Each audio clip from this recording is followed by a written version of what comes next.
Hello, everyone. I hope you can hear me properly. Thank you for being here this afternoon on a Thursday. I know that takes a lot of effort here in Brussels.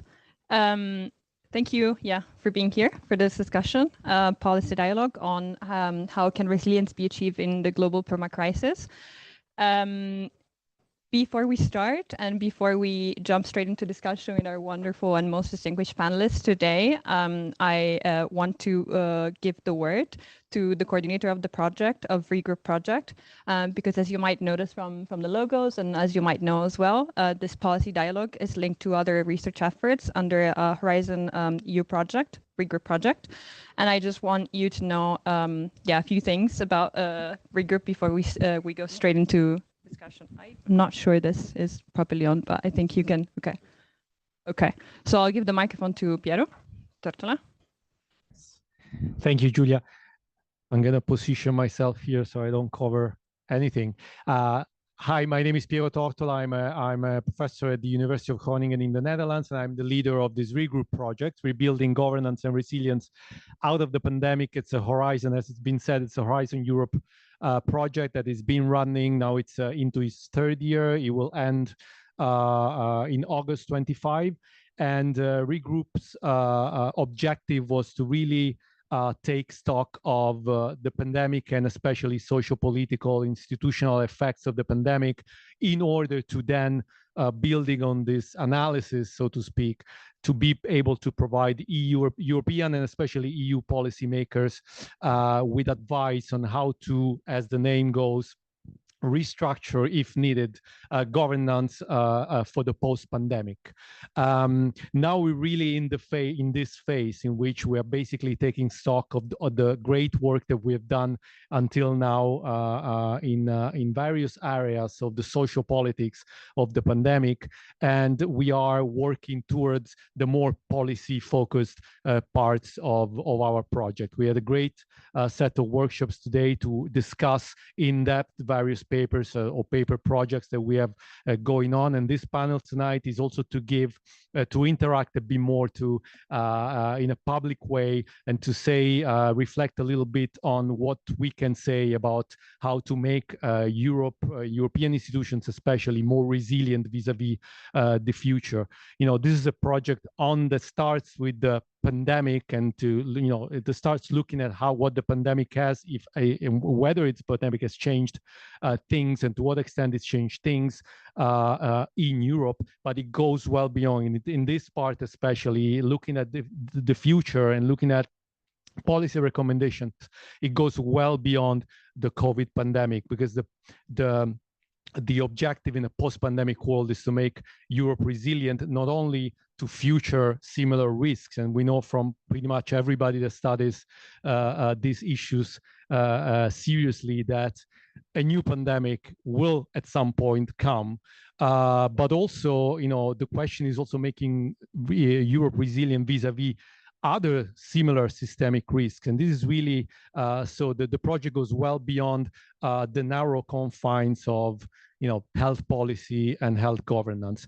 I invite, before I give the floor again to Giulia, I invite everybody to look at our website, which is regroup-horizon.eu, where you will find all the material that we have published, not just papers and research papers and policy papers and foresight papers, but also a more user-friendly blog for those of you who might not have the time to read longer papers, where we usually summarize our findings and also include other more material that explains the work that we are doing. So thanks again, everybody, for coming today, and thank you very much to the EPC and all the great stuff with the EPC who have been and are still very kind and excellent hosts, and enjoy the panel. Thank you very much.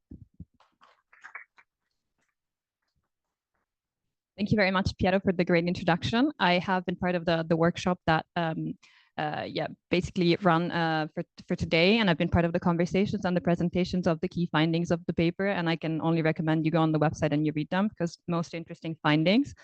But without much further ado, I'd like to introduce you the panelists for today. So from left to my right, we have Víctor Burguete, who's a senior research fellow at the Barcelona Center for International Affairs, CIDOB.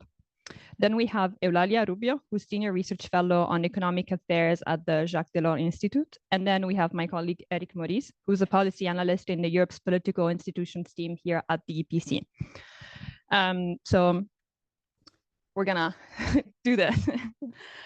I want to start with you, Víctor, because you're an expert on the on the global governance system. And I think it's only fair that we start by addressing the elephant in the room. So yesterday we woke up to the news here in Europe that a Trump 2 presidency is not a threat that's only looming on the horizon, but it's very much concrete political development that we're going to have to face.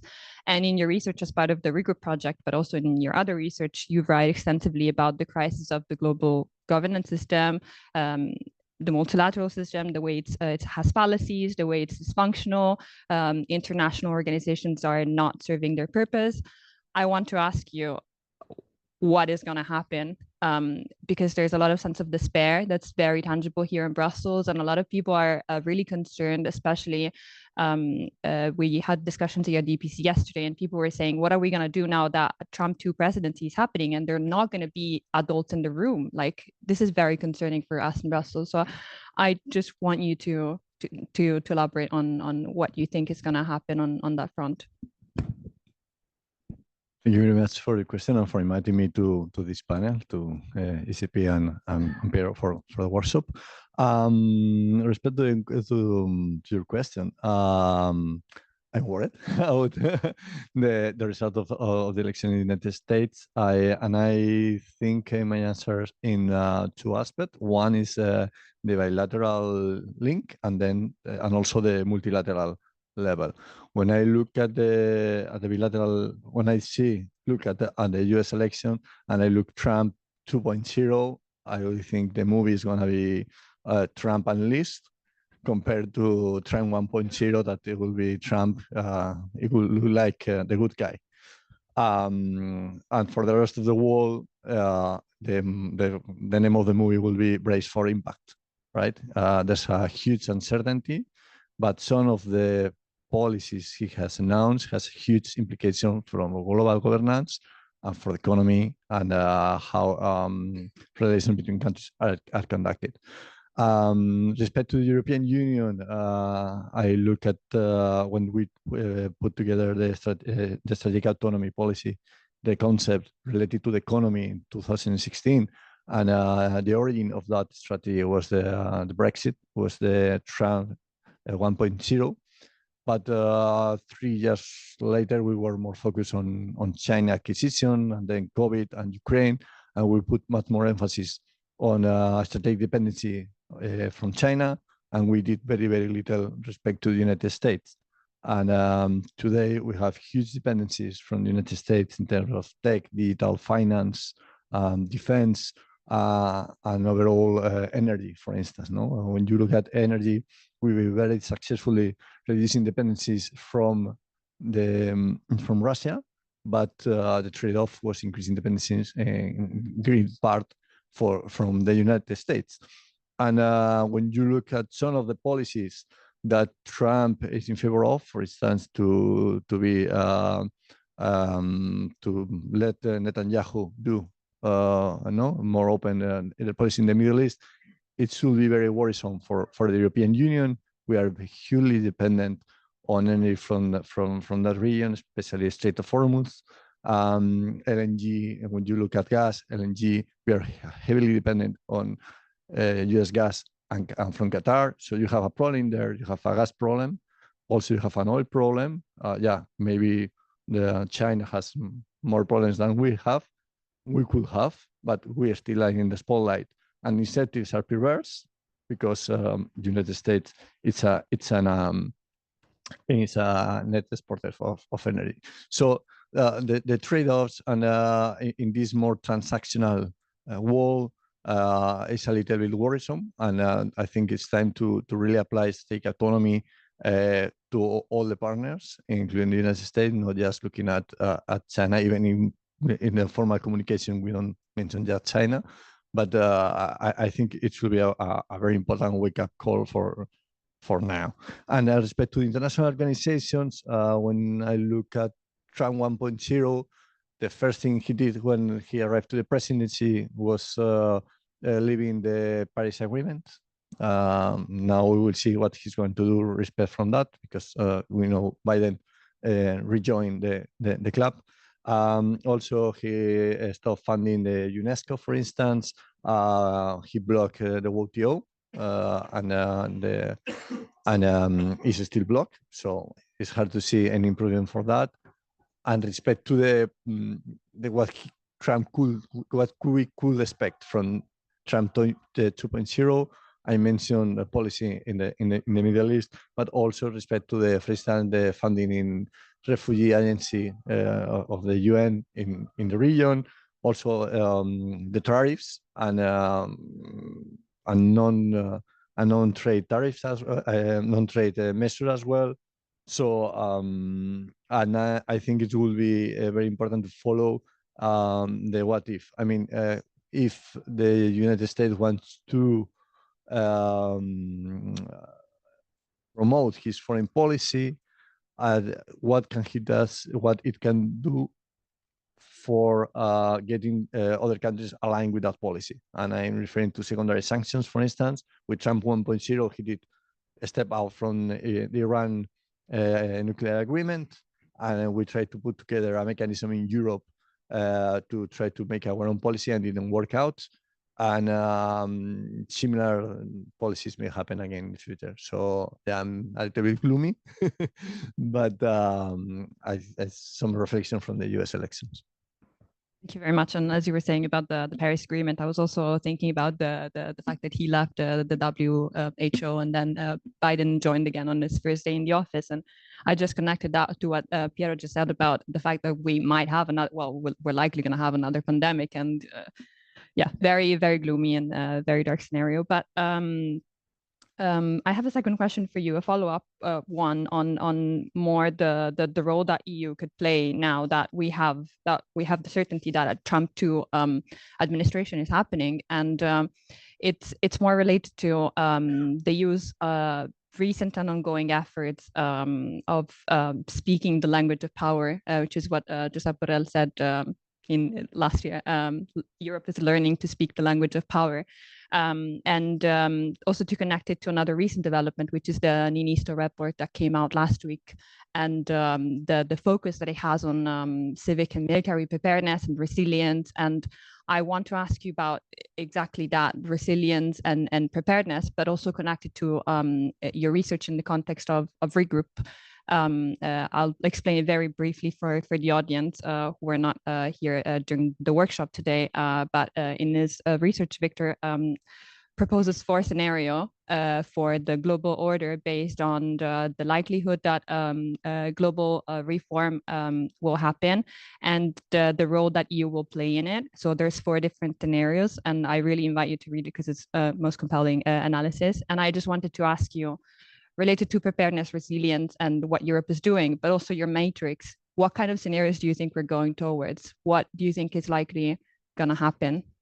Is Europe actually really learning to speak the language of power? And are we going to have a bigger role now that the US is likely going to play a disruptive one?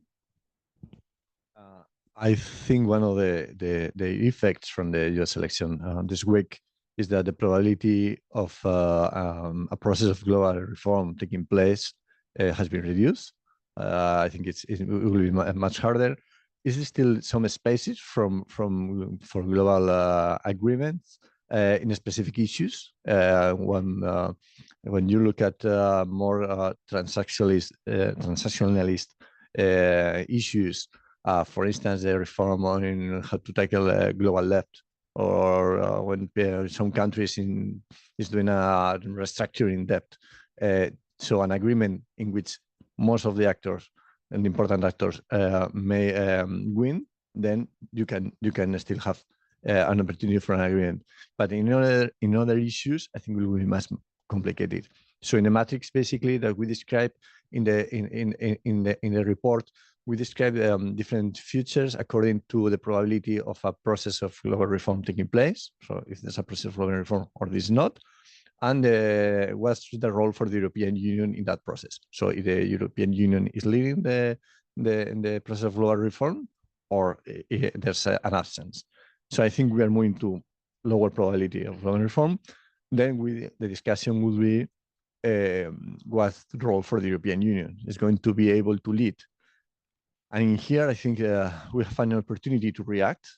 And when you have a crisis, as it's commonly said, the European Union reacts better in crisis. And I think we could have very important challenges ahead that could help us to react and came up with new ideas and solutions. But at the same time, I see important caveats. And I think in the lack of leadership in the European Union, no, we have these issues in France. Also, maybe that we have early elections in Germany. So if the French-German axis is not working properly, it will be harder to push for other debates in Europe. And I think it will be also dominant next year. Very important, the budgetary issues, the discussion on the next multi-annual financial framework.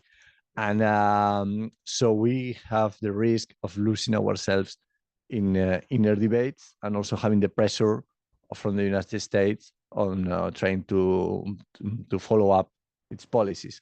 So we have a very important reason to join together and speak the language of power and step into the shoes. But at the same times, we have very important internal problems or challenges that it will be really challenging ahead. Yeah. And with this connection about how the EU reacts to times of crisis, I want to go to Eric. Eric, I'm going to ask you the same question I asked Víctor first, and I specific would like to know what a second term for Trump in the White House would mean for a European Union that's divided as we currently stand. What does it mean, and how does this affect the way that we are trying to access the time of permacrisis, which is this word we've coined here at the EPC, which is compounded crisis over such a long period of time that we are not going out of them. So yeah, how do you think it's going to affect us, and what do you think it will mean for the way we go forward? Thank you, Giulia, and thanks to everyone for being here tonight. As Víctor said, the new Trump presidency may have a lot of impact for the world and for the EU. I would identify two main issues for Europe. The first one is trade, and more generally economy, because of the threat of additional tariffs on European goods and in the US, and also the question about both the US commitment with NATO. So I'm not speaking of the US leaving NATO, but making the alliance more difficult to manage for Europeans, and also maybe working less efficiently. And also the question of Ukraine, because if Trump cuts all support to Ukraine, it will fall on Europeans to ensure their own security and to pay the price for it. So I think that these are the two most direct challenges for the EU. In terms of governance, in a way, the Trump presidency is just another challenge for the EU, raising the same questions about the EU's capacity to act first, and to act in a unified manner. The question that's the EU is facing, and which is not only related to Trump, but which will gain a new sense of emergency maybe with Trump, is to have a proper strategy for the EU. That means clear objectives with linkages between these objectives, instead of managing one crisis after the other, or one sectoral issue next to another one, without thinking enough how they relate. I'm speaking about the green transition and industrial policy, for instance, or green transition and economic security, things that were not thought through enough before. So having a clear vision and linkages between the objectives. Secondly, having a roadmap and a proper implementation process that's with measures and different steps identified in going towards the objectives. Third, having the financial means to implement the strategies, measures, policies that are adopted. And of course, implementation capacity, meaning the follow-up, both from EU institutions, but also from member states and down to local levels. And this is not, as I said, specific to the Trump presidency, but the EU has to reform or to improve its governance to be able to do what it says in a way. If you look at today's or tomorrow's, I think it's tonight, the discussion, the EU summit, informal summit in Budapest, they will adopt a new declaration on competitiveness, which will bring almost nothing new to the declaration adopted in March, which will not take into account, or almost not take into account, the Draghi report, the Letta report, and we will just postpone the decisions.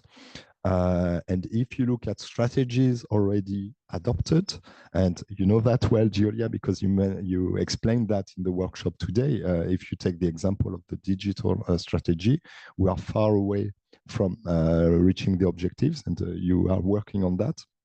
And you gave very clear example on how far we are in terms of reaching the objectives we set for ourselves because of this lack of implementation capacity.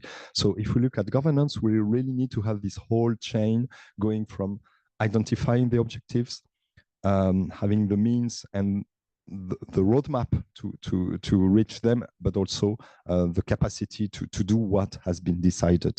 So that would be my introductory reply, but we can go further after. Thank you very much. And on the digital transition, yes, there's much that needs to be done. I'll just say a sentence on this. I'm also part of this REGROUP project, and I'm writing on the 2030 Digital Decade Policy Program and how it's advancing or not advancing, and also its effectiveness, just looking at the targets. So just in case you're interested in how the digital transition is not going forward, you know what to read. Thank you, Ari, for the response. I also want to follow up on that. I mentioned the Ninisto report and the shift to proactive behavior and proactive preparedness on the EU side. But looking internally, do you think there's a tension between resilience, like achieving societal resilience and democratic resilience, and this now shift to preparedness that we're witnessing? Do you think they're speaking to each other? Do you think they're in contrast? Do you think we're doing enough, or do you think there's something else that needs to be done? First, I would start with a semantic remark. This project is about resilience. Which was a key word with the pandemic, but which also had been included in several documents even before the pandemic. But that word and the concept and the policies linked to it were very much priority. And now we speak about preparedness with the report, but also it's in the portfolio of two new commissioners. And it reminds me in a way of the semantic confusion we can have between a geopolitical commission, strategic autonomy, sovereign Europe, capacity to act. And behind different words, we have blurred concepts. And I think it's not very clear. I mean, resilience and preparedness are linked, but I would tend to say that preparedness is part of resilience because you need to be prepared for the crisis, but also the trends, the transitions that we are going through, in order to be resilient to this crisis and to these transitions and evolution of the world. But looking only at preparedness, for me, it's like just looking at future crisis or current crisis, but it may be less forward-looking than resilience, because of course you prepare for crisis, but what do you want to do after? And resilience is going a step further than just facing the crisis. That would be my first reaction to the report, or at least to the use of this word of preparedness. Looking at the report, though, it's very interesting, because I was just mentioning the need to have objectives and to have the linkages between different objectives, and the Niinistö report. So this report, written by the former Finnish president, Niinistö, he's really comprehensive. It's civil, it's military, but it's also looking at health, at infrastructures, cyber security, supply chain security, even advising European citizens to have stocks in their houses to prepare for. So I think this is very interesting, and there are two main ideas in this report in terms of implementing it. It's the whole of society and the whole of government approaches, which brings me again to this implementation capacity. How do you ensure that all levels of political authority, of administrative authorities, implement what is in the report and what will be translated into probably legislative texts? So it's good to have this awareness of what would be needed to face this real or potential crisis. But the big question again is, are we able to do what it takes in terms of funding, in terms of organization, in terms of efficiency of decisions taken, in terms of also of accountability if it's not done or not done properly, who leads that, who controls that? So it's a question of governance again. But to summarize, it's a good idea, it's a good report, but I'm quite skeptical on the results. Yeah, I very much share the sentiment, and also I thought it was super interesting when you were talking about this linkage between preparedness and being resilient. And as I said earlier, like as someone working on digital and the digital strategy, it seems to me that at least in terms of words and like focus, we are starting to focus on preparedness and looking like past the tragedy of the horizon, but not even that much, because we don't have a contingency plan in the case that we don't make the 2030 target. So are we really talking about preparedness? Are we preparing for like a failure of the digital transition? What are we doing on that side? So that I thought was interesting, at least on from the digital angle. And now we come to our third speaker, Eulalia. Thank you very much for being here with us today. Spoiler, I'm going to ask you the very same question, but from we've gone from a more generic, broader discussion to a more specific. We've looked at the multilateral system, global governance, to what it means for EU governance, and you're an expert on budget, and you're an expert on the economy, and I want to ask you what's the impact that we're gonna feel on the European economy, because we've heard him go on rants about how he's gonna have tariffs 20%, 60% on goods from China, and someone said earlier that we don't really know or think that he does understand what a tariff is, and so what's going to happen? What do you think we're likely to see? Have the magic ball, what's going to happen? It's very difficult with Trump, but I think I will not surprise you and anyone if I say, as Víctor has already said, that what will happen is that we will have more urgency and more pressure to increase our strategic autonomy and to delink, or at least to lose or to weaken the dependency we have with the US, to be prepared to to be alone without this US support. So in economic, I mean, with the tariffs, with everything that will happen. What it's in, maybe let me add something to that, because that's very clear. And we also know that, I mean, that was also written in the Draghi report, in the later report, that's something that we already knew, that whether it was Trump or Harris, we have to do this step forward and to strengthen our capacity to our strategic autonomy, which basically means to have a proper and an ambitious industrial policy. What is also interesting to say is that, yeah, this has to be done, but we also have to be conscious of the agglomeration effects of putting into place an EU-level industrial policy. And when we put into place an industrial policy, if we want really to strengthen the EU capacity, we know that everyone in Europe will benefit the same way, actually.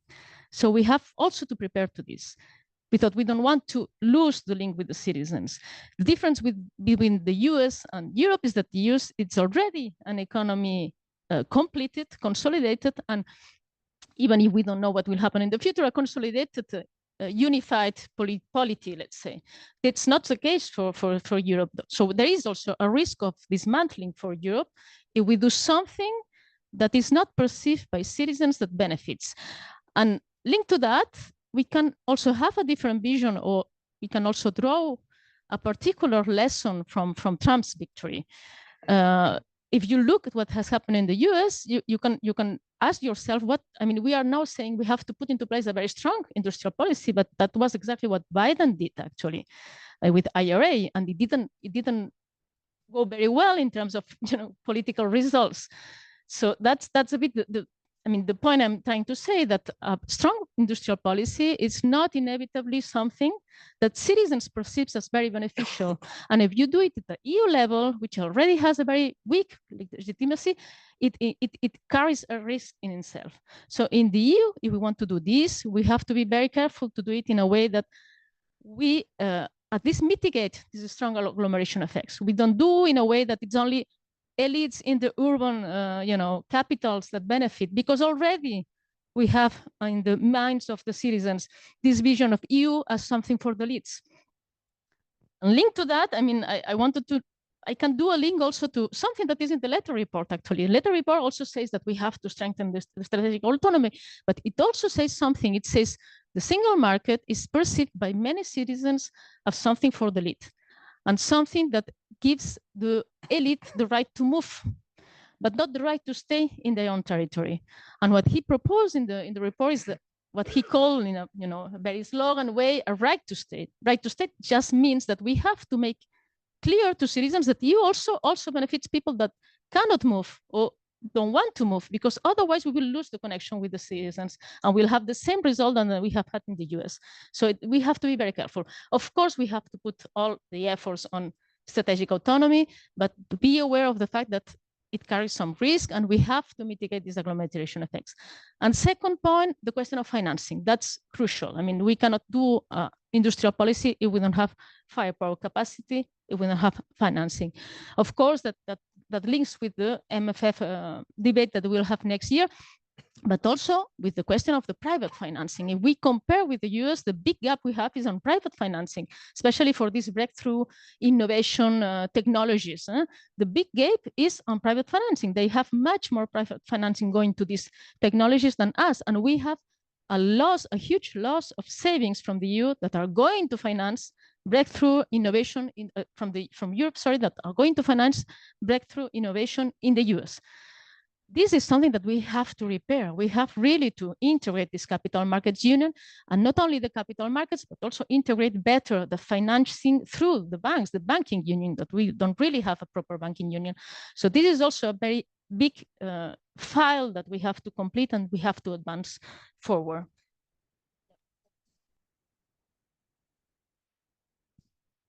Very much.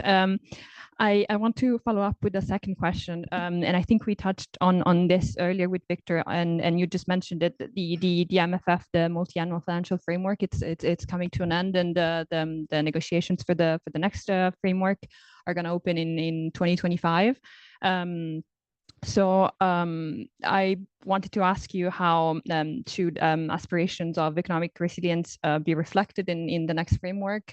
But also, I think Victor raised an interesting point of we are at risk of losing ourselves in the negotiations. Do you think that could happen? So yeah, I don't want to ask you very of the magic ball. Yeah, exactly. Still, negotiations haven't started, so we don't even know what will be the proposal of the Commission. We have some rumors and some ideas, but from now until July 2025, everything can change because we don't know exactly what will be proposed in the end. So it's very difficult.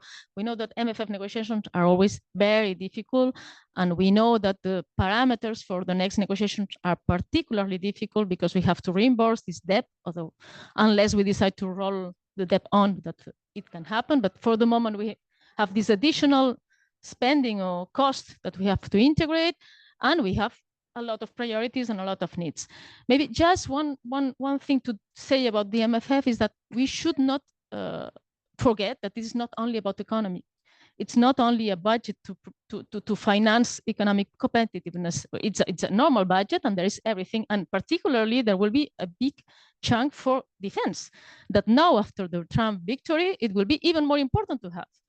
And it will be also something on migration. You see, the migration is on top of the agenda. We may here within us agree that there is no magic solution to the migratory problem, let's say, and that even if we pour some money, we will not resolve. But politically, a lot of governments, starting by the Italian one, maybe they will want also to put something on migration to finance, what they say, the external migration dimension of migration, so finance agreements with other countries. So everything is costly. It's not only the expenditure we have to do to strengthen economic strategic autonomy in economic terms. Is also this type of expenditures that will be also inside the budget, and it has to be factored in.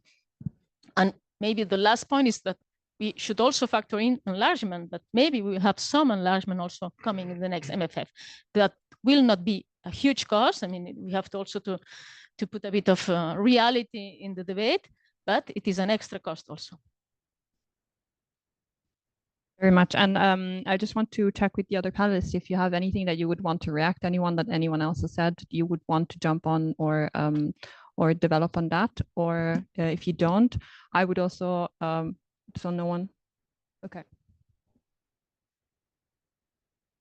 Yeah, on the MFF, because indeed it would be very difficult to find one, because what we can feel already from the member states is that they will be resisting the creation or the development of own resources, because member states want to keep some control over the EU budget by their national contribution, but at the same time they will resist the increase of their own national contributions.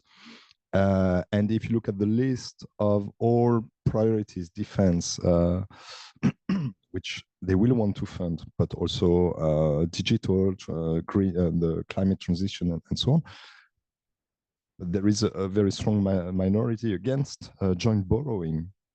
So if you can't borrow money, if you don't raise the national contributions, if you do not create own resources, and if you're late or lagging in achieving the banking union or creating a capital markets union, you have a very complicated equation indeed.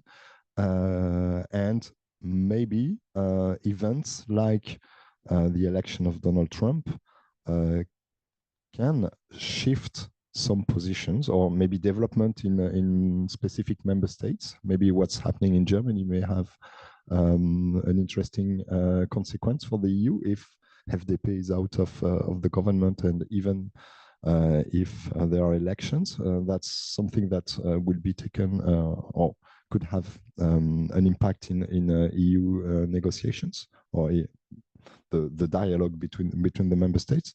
But yes, this MFF will be, well, it's always a very important moment for the EU, but this one will be particularly crucial. Indeed, and as things currently stand, as you all painted the picture. It's quite gloomy. We don't have any sort of funds to achieve our aspirations, and we're just calling everything strategic. So if everything is strategic, it's anything strategic at the end of the day. So yeah, with that, I would also like to ask the audience if you have any early questions or, okay, I would just like, you're gonna get a microphone in a second. I would just like you to please state your name and affiliation and direct the question to the panelist. Kyle Green. Before I came here today, I spoke briefly with Dick Roach, a former head of state, or from a former statesman of Ireland and an advisor to the ECN. When I asked him about this, he said that the best advice right now is for policymakers in the EU to just keep a cool head and determine policy on logic. But moving on to my point, to my mind, the key issues are trade and defense, naturally. But I wonder what is the best way forward. Do we need to the green, like the focus on a green move forward? Does that impact our move towards a greater focus on budgetary defense at a member state level? And also look at Trump and Elon Musk. I mean, they work together. That's business and policy. And in this political article today, the CEO Armin Paparager of the arms making company in I mean, they're saying he's really going to be the shadow minister or commissioner for defense. So there's a lot of contradictory stuff going on here, and it seems like we need a really focused policy direction. And on the side as well, like with trade and defense being, in my view, the key issues, we need to have the UK back on our side. And how do we do that? Thank you.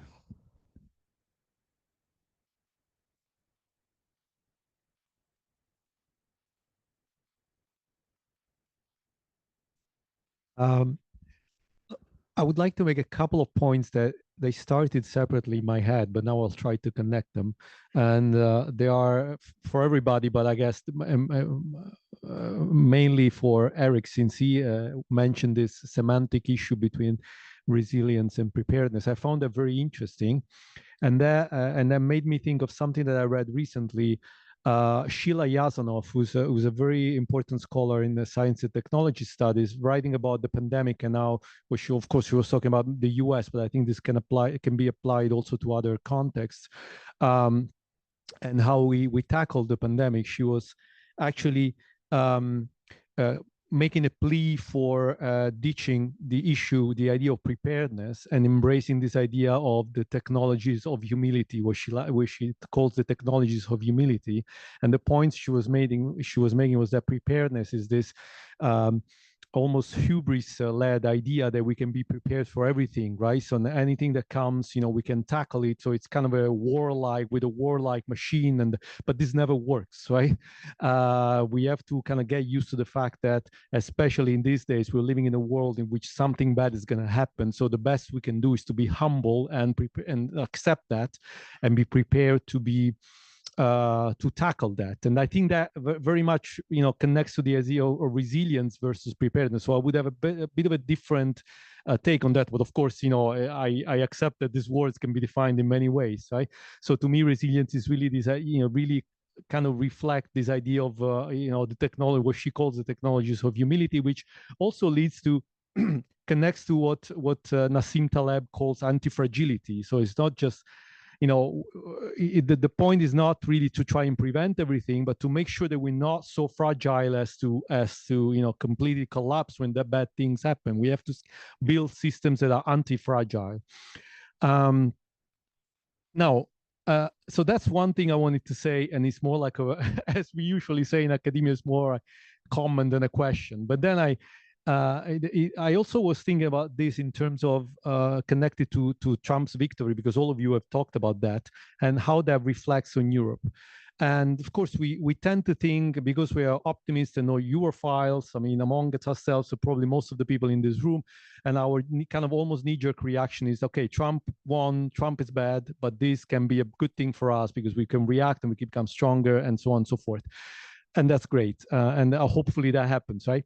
And we all hope that that's going to be one of the things that our project can give an impulse to.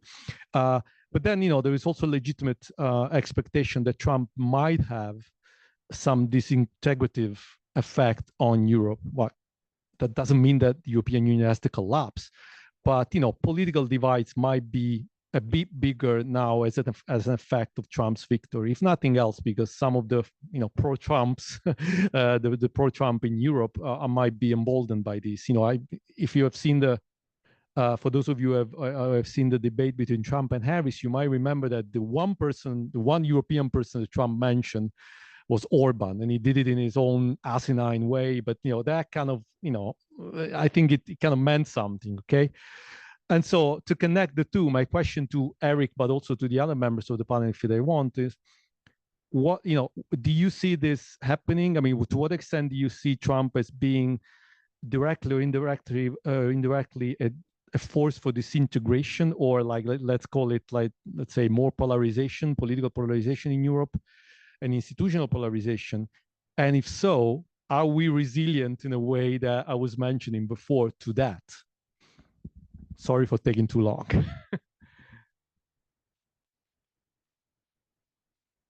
think in terms of answer, I would not frame it as either or, meaning Europeans being divided or having a leap forward because they have to react. What could happen is that on one hand, of course, Trump enters or engage into bilateral transactional discussions with the member states, and reversely, member states or some of them enter into this discussion to preserve their trade relations with the US, to preserve the US guarantee, security guarantee, to preserve their interest, basically.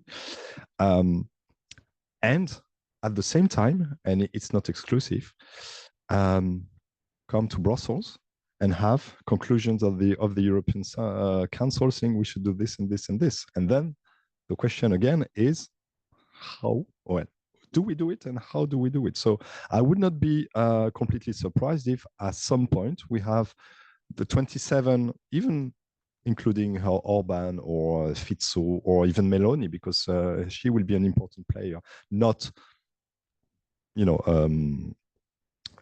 not like a key state in the US, like falls on one side or the other, but sorry. So you could have the 27 saying collectively, we need to do this and this, and then individually, bilaterally having a different behavior, which would go the detriment of the collective will or declarations. So of course, Trump will enter into that because his way of doing things. If you look at, especially on trade issue, the only institutional interlocutor for Trump is von der Leyen. But I'm not sure he wants to go only into that dialogue. And I'm not sure countries like Germany, France, Poland, or others would like von der Leyen to be the only one talking with the White House or the Trump administration. So it will be a difficult moment. One of the other biggest challenges for the EU is how, and you mentioned Orban, how the links between people like Orban and people around Trump would encourage populist, nationalist, and all the bad guys to disrupt not only EU decision making, but also politics at national level, disinformation, polarization, and so on, with someone who has been mentioned, Musk, with X Twitter is not the only platform, but if you take X, if you take TikTok, if you have a lot of potential disruptors of our democratic systems, and these people could be encouraged to further weaken the EU, and not mentioning Russian hybrid actions. Coming back to your remark on resilience, preparedness, and technology humility. Sorry? Oh, technologies of humility. Well, it's a nice way of putting things. I should try to read things from her. Yeah, I think the points she makes, and that you mentioned, that we cannot be prepared for everything, is a valid one. And I would add another one, which is only trying to prepare crisis and not prepare. But I think I mentioned that because preparedness is only crisis management or crisis anticipation, and you miss then other things that are important. Like if you look at, again, climate, digital, migration and demography, even industrial developments, it's not crisis management. It's just adapting to the world. And I'm not sure trying to see everything into the preparedness perspective is a good thing.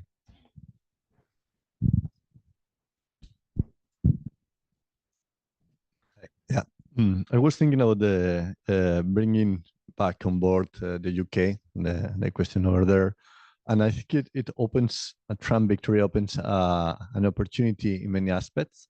One of them is that at least from now, it looks like it's not going to discriminate the special relationship with the UK, and the tariffs will go across the board. So it will hit the UK, the European Union, and many other countries. So it also opens an opportunity to reconnect all these countries that are going to be on the spotlight. So that will be the good part of the good interpretation, as well for the European Union to elaborate policies that are more aligned with the global south. We have this huge division, especially in the last year, 2 years, or especially in the last year with the issues in the Middle East. And well, we have the same challenge, that is more protectionist view. So we can create guardrails, which means we have a strategic competition in many issues, in economics, in trade, energy, etc. But we do it in this in a proper way. There's some places we don't go, in order to maintain the level of competition on board. And the rest of most of the countries can do that, and you can get discussions on board with China, with India, with many other players. The flip side of this line of thought is trade diversion, that I'm very scared of, because when you put tariffs, for instance, in China, that are very, that Trump has announced, part of these exports is going to go somewhere else. So Europe, it's a very obvious candidate. So the reaction from the European Union is that we put tariffs on China. This have happened in the past with Trump 1.0, when we look at the steel, for instance, and we put tariffs because it was on demand from our industry. So you have also a very force, a driving force, saying we are increasing the protectionist loop. The US putting tariffs on the rest of the world, so the European Union puts tariffs in order to protect from the divert trade, and so it happens with other countries all along. So you have these perversive effects, and I'm referring to trade, but we could also think in this kind of dynamics in other aspects. When we look at when I think about looking at what happens within the European Union, there's also an incentive for countries to have, as Eric was mentioning, it's not just the European position, also national countries have their relationships with the US. And when they put, for instance, tariffs, not all the countries are equally exposed to these tariffs. If you go with auto tariffs, there are some countries which are producing cars, and others which cars manufacturing is much less important. And this is already happening. When we look at China retaliatory response, we see, for instance, I'm talking about Spain, the president of our country went to China. We changed our position. We had the pork investigation of China about pork. That is very important industry. So every country will play their part trying to protect their national interest. That is legitimate, and all the countries will try to be less exposed to possible action from the United States. So I think I agree with Eric that we have the opportunity to try to think altogether how to deal with that, but at the same time we will see these movements at national level trying to get less exposed nationally, having a preferred relationship with the United States, no? And what I'm not so sure if we are going to be able to articulate I don't know, these guardrails, at least with the rest of the countries in the global south, in order to maintain multilateralism, global governance, and some common rules that help us to live in a less dangerous world. Very much. Do you also, Eulalia, want to comment? I wanted to react to this preparedness versus resilience, because actually thinking about this, you say, well, we cannot be prepared to everything, so we have to anticipate to whom do we have to be prepared. But it's the same with resilience. We cannot be resilient to everything. I mean, you need to identify fragilities, but fragilities with respect to what? It's different a war than a pandemic, than a climate catastrophe. So you also need this foresight or this anticipation. And actually there are things that are simply unforeseen and are not in our radar. And thinking in terms of the budget, you have what we call contingency reserves. This is a way of preparing for the unforeseen. You have reserves that are just a pot of money that you have there, because normally when you have an unforeseen event, you need a bit of money to react to this. So there is a way of preparing to unforeseen things, whereas I don't see ways of rendering something more resilient to unforeseen things, because when you build resilience, you need to imagine to whom do you want to be resilient, which type of fragilities you have to strengthen. So for me, just the opposite. For me, it's much more difficult to imagine, resilience in a wall of permacrisis in which we say it's unpredictable and unforeseen. Then, I mean, I am not saying that resilience is not important, because even if we talk about unforeseen, unpredictable, we know that some things are happening and there are some risks that we can more or less foresee, but there is a margin of unforeseen and we have to prepare for this margin also. That's a very good point. On this note, I also want to ask the audience again if there's any comment or question to respond to that. Otherwise, here in the front row. Very much, Ignacio Ninas from European Commission SecGen, speaking in personal capacity, of course. Well, first of all, responding to the colleague that preparedness doesn't work, it's actually not true, because what happened in Spain now recently happened exactly in Norway 1 year ago, and my thoughts go to the families and the victims of those affected. But in Norway, I'm not Norwegian myself. There were no victims, not even a single person broke a leg. So definitely a preparedness pays and resilience pays, and it's worthwhile investing in.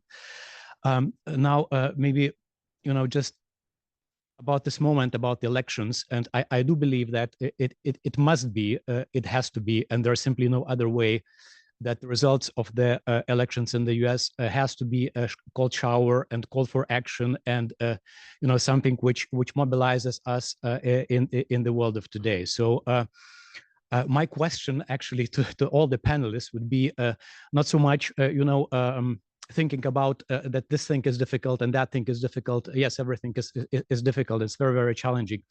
But how to turn that and other things which are on us into really making us more resilient and better prepared for the future, which is very, very, very difficult, and it will be difficult. So, I mean, of course, we are not politicians here, and there will be very political calls to be made for money, for anything. If you put money somewhere, you need to take it from somewhere else.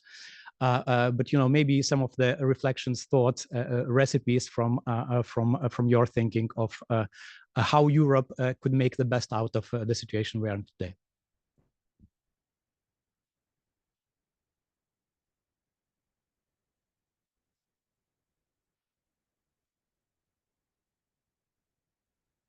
Okay, I will try your very, very difficult question. So how to be optimistic? I will try to do that. We have our panelists we're all put emphasis on the budgetary constraint. We know the political challenges, all of that, as you say, we focus a lot. So the good sign. First, maybe we have the opportunity to agree that there's a challenge and we need a common response to that challenge.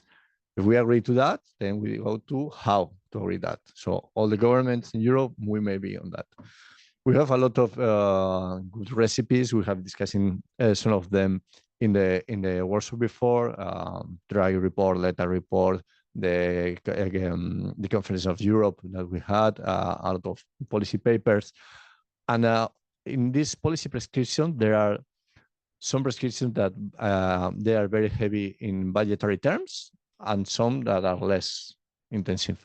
So given all the budgetary issues and challenges we have, I would say, why we not focus on those who are less budgetary demanding? For instance, when you have all the issues about deepening the common market, right? This gives you resilience. It gives you higher market, higher industry, higher capacity, the market union. You don't need public money. Maybe you can mobilize private money, and you don't need a lot of money to put that into place. It's about political will. Some of the infrastructure projects that we were discussing before is being funded because sometimes it's politically blocked, and you end up responding to regional constituencies. But maybe, okay, we can go ahead and say, okay, we go with this connectivity project across countries, and the money is there. It's just how you spend it. So there are many policy recommendations that are already published that are less intensive in budget.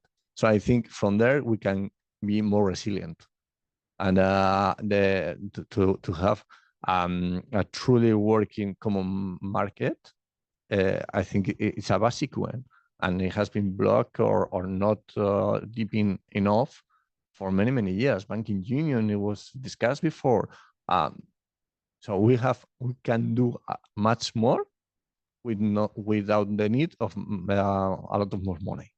So I think it's one way to get resilient. And when you have an external shock, you need to think how to do these things. And for me, that will be my answer. And that's.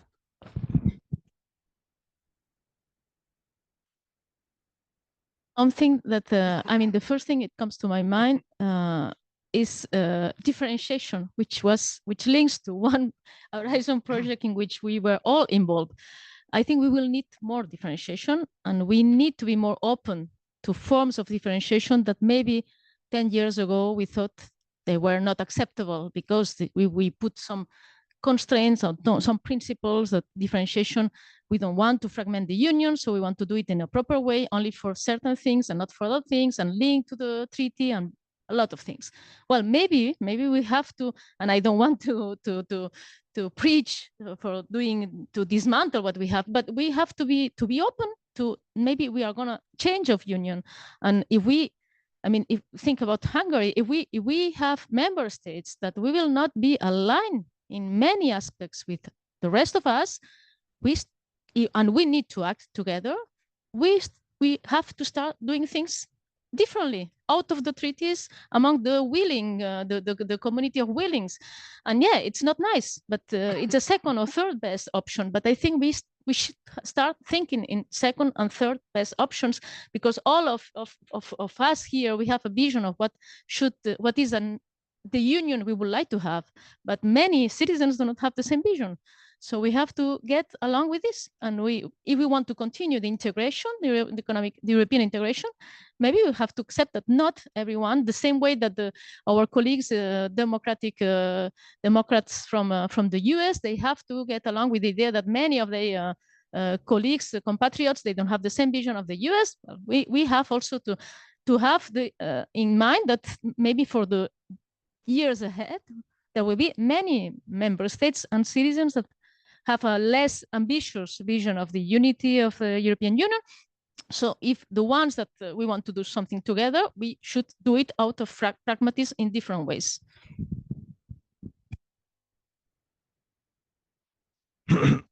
Maybe a starting point would be to ask ourselves the question of why are we so worried or panicked by Trump's election? And why do we feel so vulnerable to it?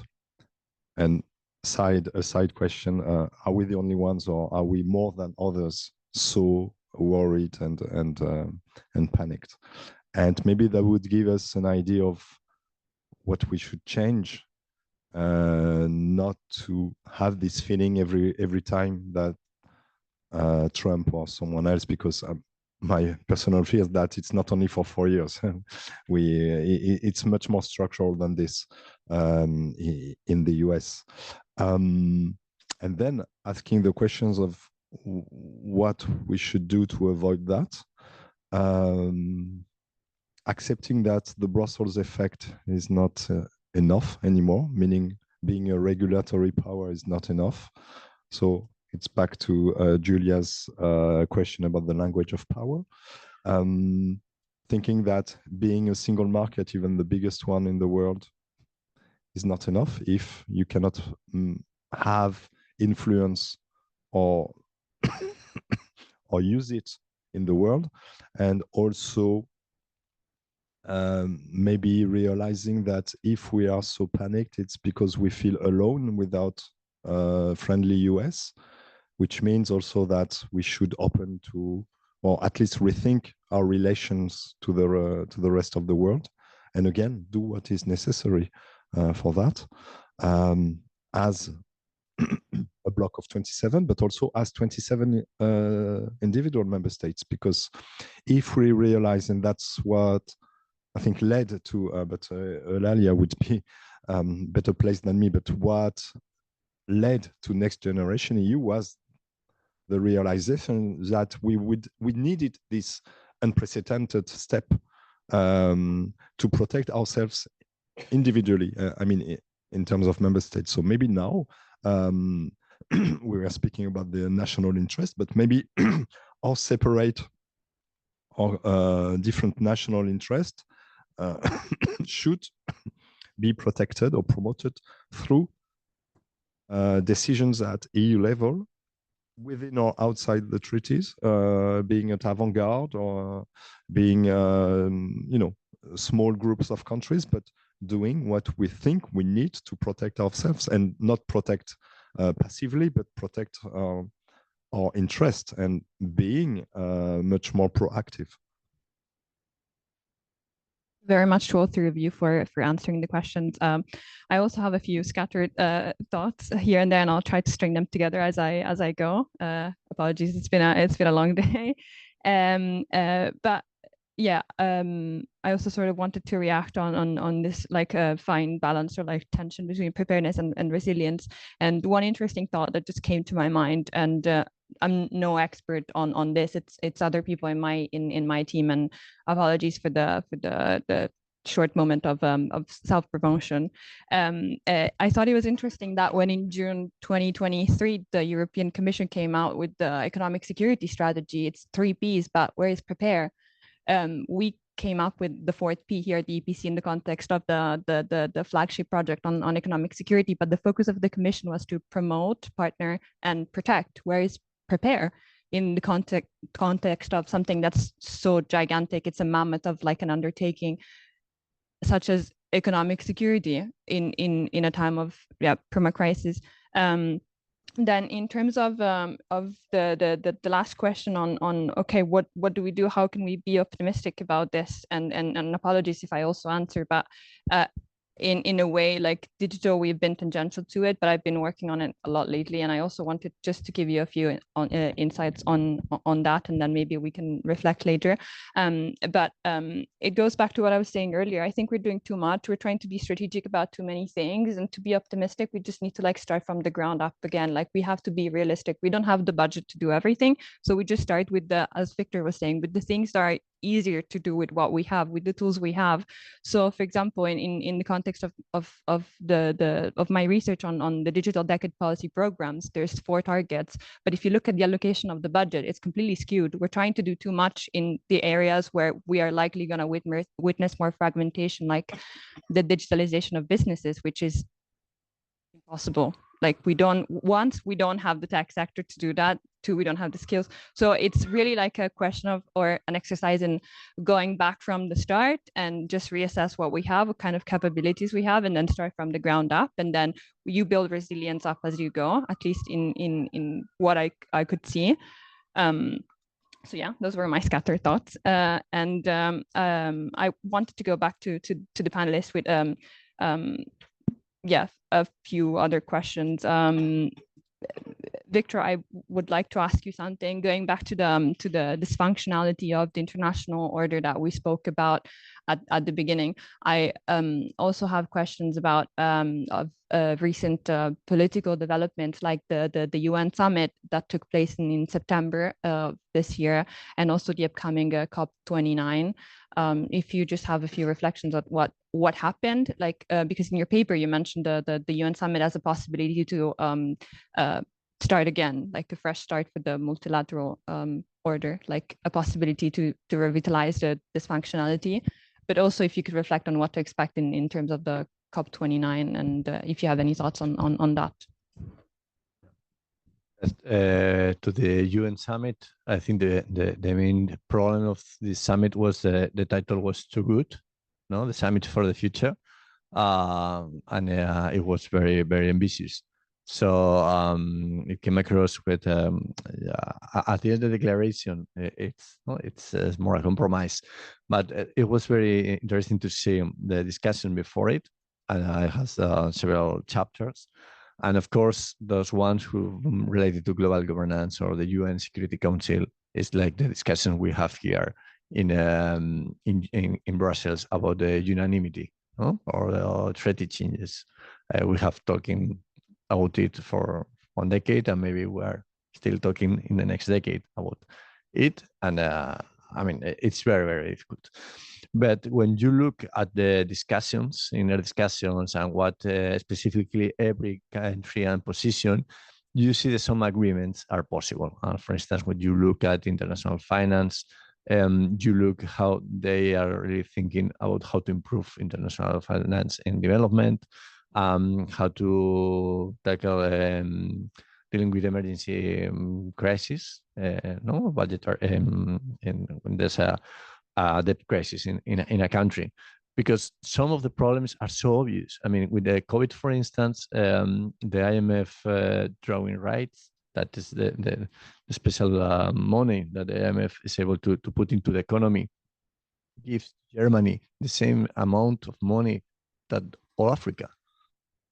And of course, Germany didn't need the money. So it's obvious that the system is not working properly. And when you see some alignment in the European Union position and the position in the G77 and plus China. So very different out that in other chapters are not aligned, in some of them they are. So there's possibilities.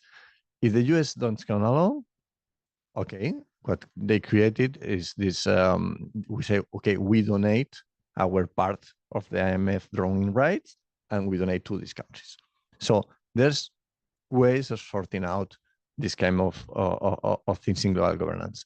In debt restructuring, there's also possibilities of advancement. The summit was the first political declaration, and many of the topics needs to be landed. And next year, for instance, in Spain, we have the Fourth International Conference for Development, in which hopefully we see some advancement in some of the chapters. Of course, there are some parts that are more difficult to get an agreement on that. But even with this new administration in the United States, there's the possibility of getting agreements in global governance, how to reform global rules, and how to set up what rails. The issue, of course, is what happens if one of the big players do not step in. No, are the rest of the players in the room able to articulate some common rules, or it's so strong the power of this other actor that we are not able to agree on those rules and behave accordingly. So, and respect to the COP, I think that the uncertainty is the same. No, what happens if the United States step out from the Paris Agreement? What happens to the commitment from the rest of the countries? So, respect to the climate change, I think is a more powerful force, the United States. For other topics like trade, maybe there's more room from agreements. I think that we're getting after quite a gloomy start, and we're maybe getting to a more positive note. And I'm really trying my best to see if there could be a positive ending note for this interesting policy dialogue. Eulalia, I wanted to ask you just shortly a reflection on I just mentioned the economic security strategy. I don't want to ask you about the challenges. I don't want to ask you about foreseeing any more challenge. I just wanted to ask you whether you have an opinion on where are the low-hanging fruits there. What you think? It's just what do you think? Yeah. No, I think all remains the same than Víctor already said. The things that you don't need to put a lot of additional funding in integrating the market. The question I pose myself is whether or not it's a low-hanging fruit, because maybe we underestimate also the difficulties to harmonize rules. We think now that it's very difficult to put additional money, but when we integrate, there are also losers and winners among the member states. So, and that's why we do not see any integration for a long time in the capital markets union. So it's not so easy, but yeah, maybe that's the way to start. I mean, what I think super shocking is what I said before, that we have a lot of savings that we are not able to reinvest these savings in Europe. This in itself should be a powerful argument to do something. If we keep these savings, that gives us, I mean, I'm thinking of it in raw terms, but that gives us even the capacity to finance the losers or to compensate, because we have more financing capacity. So in this sense, there should be an imaginative way to getting around the obstacles and using this extra money that we can keep in Europe to accommodate for the ones that lose in this integration, for instance. No? But again, there is nothing that is low-hanging fruit today. It's everything. It's a bit difficult. Thank you. And coming back to you, Eric. Here I have two thoughts. I'm going to try to articulate them in a coherent way so that they're linked. A comment earlier, I don't remember who said this, but made me think of something I wanted to ask you, which is basically the fact that the Commission's foresight experts seem to be quite optimistic in a way about our capacity to be resilient. I wanted to ask you whether you think that is grounded in hope or it's more of a reality based thing. And then also to end on a more positive note, and then I also want to see if there's anything from the audience for 1 minute last round. I wanted to ask you, what's your main takeaway? What are 1 or 2 things, positive things that we have learned from the pandemic period? Like, what are good things that have come out of that? How do we, Well, about the optimism of, I think we overcame a lot of crises already. And today there was, in the workshop that we had, there was a presentation with a slide, and I think it was from newspaper or a magazine from wave to wave. It was, I think it was like a sport hall full of beds, and it reminded us of the pandemic, and it feels so far away in the past. And so I don't know if it's because we are resilient, because we forget, because there were so many bad things since, but at least we managed this crisis as much or as well as we could. So yes, and we did, and that's your second question, we did what was probably necessary in the short and mid-term, taking, despite the conditions, very quick decisions, very far-reaching decisions, and going beyond, for once, national taboos or accepting the needs of the others, maybe because everyone had an interest, but the interest was not exactly the same. So I think that's a lesson very important to be learned. Can it be adapted? Can it be translated in other kind of crisis? That's, of course, that is a question. But there is what we call here, and you know it at the EPC, the progress illusion, which is that each time we manage to overcome the crisis, but at some point it will not be enough, and we need to do something else, or to something bigger, something more ambitious, and of course at some point we'll be there.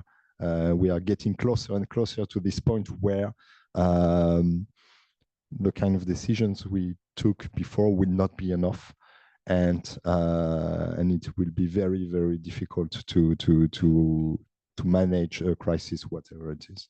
So it could be Ukraine being left alone by the US, and Russia taking the advantage by starting to, well, not fully attacking, but at least destabilizing on a large scale a Baltic country, Moldova, which is very important for the EU also, or whatever. And then we would be very powerless to react.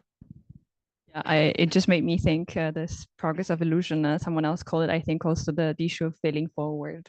But I don't want to end on a negative note. I just want to see whether there's one last question from the audience, just one, and then yes. Is your second question short?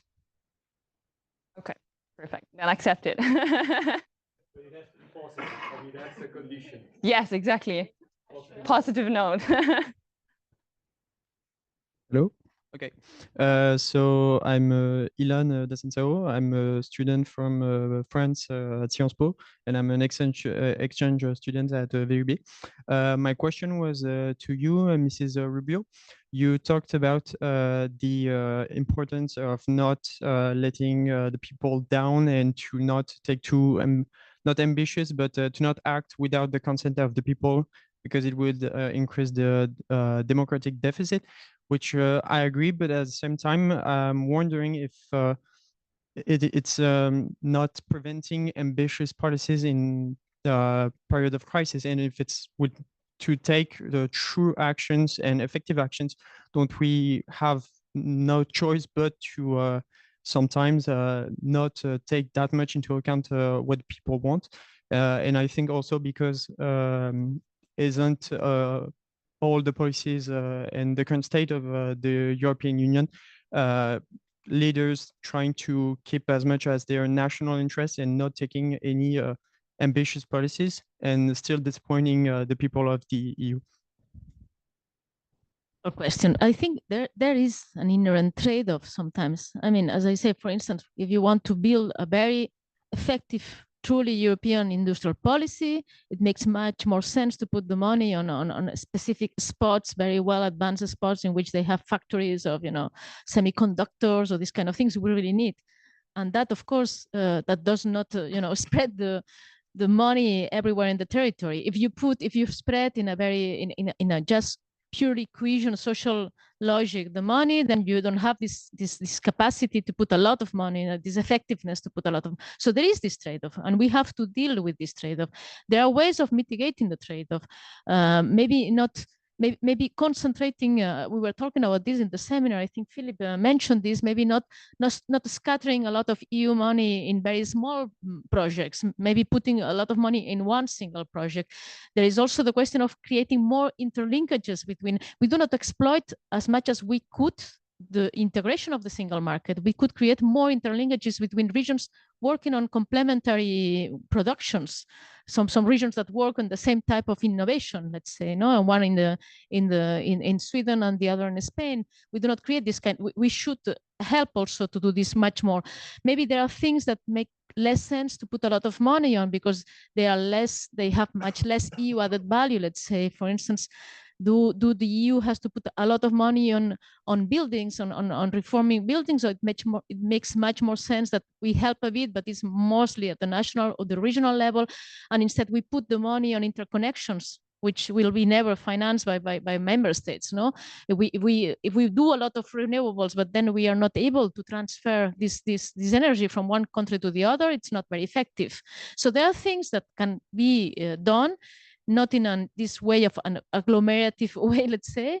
I mean, if you think about, the experts, they say that if you think in a very optimal way of organizing renewables, there will be a lot of countries which are not these ones that have, the semiconductor capacities that would benefit from that. But then you need to have the capacity to move the renewables from Greece, from Italy, from Spain to the north.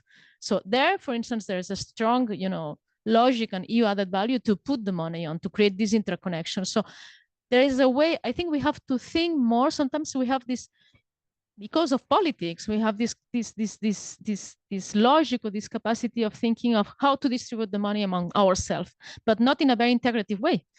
And sometimes it's not.